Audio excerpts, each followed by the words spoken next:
এমনি এমনি ঘুমাবেন না। ঘুমানোর আগে বিসমিল্লাহ বলে লাইটটা অফ করবেন, বিছানাটা বিসমিল্লাহ বলে ঝাড়বেন, ঠিক আছে?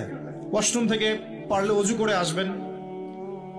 মশারি দিচ্ছেন, লাইটস অফ করছেন, পাত্র যেগুলো আছে সেগুলো একটু ঢেকে রাখবেন বিসমিল্লাহ বলে, দরজা লাগাবেন বিসমিল্লাহ বলে।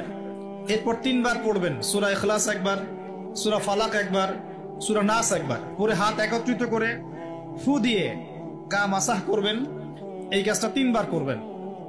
একবার আয়াতুল কুরসি পড়বেন, সূরা বাকারার 255 নম্বর আয়াত, আল্লাহু লা ইলাহা ইল্লা হুয়াল হাইয়ুল কাইয়ুম, এটা শেষ পর্যন্ত। এরপর সূরা বাকারার শেষের 3টা আয়াত পড়বেন, লিল্লাহি মা ফিস সামাওয়াতি, এখান থেকে ফানসুরনা আলাল কওমিল কাফিরিন পর্যন্ত। তারপর ডান কাতে পাশ ফিরবেন, বলবেন আল্লাহুম্মা বিইসমিকা আমুতু ওয়া আহইয়া। হাত নিবেন, হাতে গুনতে থাকবেন সুবহানাল্লাহ সুবহানাল্লাহ সুবহানাল্লাহ 33 বার, আলহামদুলিল্লাহ আলহামদুলিল্লাহ আলহামদুলিল্লাহ 33 বার, আল্লাহু আকবার আল্লাহু আকবার আল্লাহু আকবার 34 বার। ঘুমিয়ে যাবেন। এখন যদি আপনি 6 ঘন্টা ঘুমান, আপনি নবী সাল্লাল্লাহু আলাইহি ওয়াসাল্লামের সুন্নত অনুযায়ী ঘুমিয়েছেন, প্রত্যেক ঘন্টা ঘুমানোর জন্য আল্লাহ আপনাকে নেকি দিবেন ইনশাআল্লাহ। এমনি ঘুমালে নেকি হতো না, রেস্ট নেওয়া হতো। আমি একজন ব্যক্তিত্বের কথা বলছি, যার প্রতিটা কাজ অনুসরণ করলে ইনশাআল্লাহ জানা অনুযায়ী আমলটা হয়ে যাবে, আল্লাহর কাছে আমরা মাকবুল হব ইনশাআল্লাহ। পারা যাবে ইনশাআল্লাহ। ঘুম থেকে উঠলেন, এমনি এমনি উঠে চলে যাবেন না। উঠেন, বসেন, বসে ঘুমের ভাব দূর করেন, দূর করে বলবেন আলহামদুলিল্লাহিল্লাযী আহইয়ানা বা'দা মা আমাতানা ওয়া ইলাইহিন নুশুর। এবার বাথরুমে যান।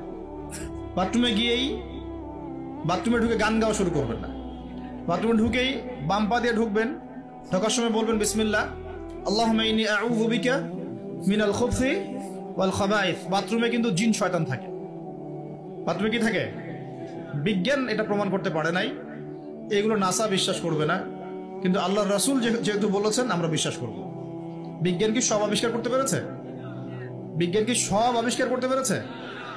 বিজ্ঞানের আবিষ্কার কত পার্সেন্ট? এই মহাবিশ্বের 1%ও না। মহাবিশ্বের 1%ও না। আমাদের দেহের মধ্যেই যে রুহটা আছে, এই রুহটার কি কোনো ব্যাখ্যা করতে পারা গেছে? রুহটা কেমন, কঠিন না তরল না বায়বীয়, ব্যাখ্যা করা গেছে? ইয়াসআলুনাকা আনির রূহ কুলির রূহু মিন আমরি রাব্বি ওয়া মা উতীতুম মিনাল ইলমি ইল্লা কলিলা। আল্লাহ পাক বলছেন, হে নবী, তারা তোমাকে রূহ সম্পর্কে জিজ্ঞাসা করে, আত্মা সম্পর্কে জিজ্ঞাসা করে, তুমি বলে দাও এটা তোমার রবের আদেশ মাত্র। রবের আদেশে এসেছে, আদেশেই চলে যাবে। আর এ বিষয়ে তোমাদেরকে বেশি জ্ঞান দেয়া হয় নাই।